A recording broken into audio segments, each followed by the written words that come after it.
Gli agenti del Corpo Forestale della Regione Siciliana hanno condotto un'operazione mirata denominata Coturnix 3 per contrastare la caccia illegale alla quaglia in un'area rurale di particolare pregio faunistico nel sud-est della provincia di Siracusa, tra i comuni di Noto, Rosolini, Pachino, Portopalo di Capopassero.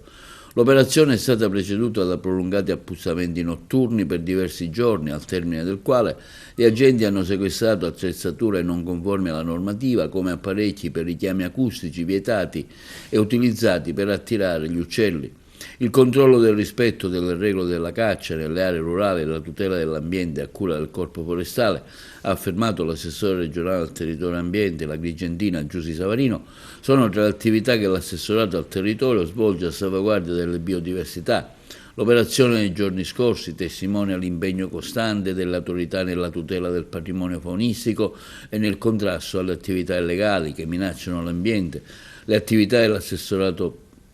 sono orientate a promuovere un uso sano e responsabile del territorio nel rispetto delle normative vigenti e dei principi di buonsenso. Per questo rivolgiamo un invito alla cittadinanza a collaborare attivamente segnalando comportamenti sospetti per contribuire alla protezione del territorio e della sua biodiversità. L'intervento rientra nell'ambito dell'azione di controllo e tutela seguita dal dirigente generale del Corpo Forestale, Dorotea di Trapani, ed è frutto di un'attenta attività di monitoraggio ambientale messa in campo dall'Ispettorato Dipartimentale di Siracusa, diretto da Filadelfio Brogna, che ha visto l'impiego di 3 pattuglie e 6 operatori dei vari distaccamenti forestali della zona. La caccia alla quaglia è regolata da precise disposizioni normative che ne consentono l'esercizio solo in periodi specifici e con modalità rispettose della biodiversità. Nonostante tutto, continuano a verificarsi episodi di bracconaggio legati a dispositivi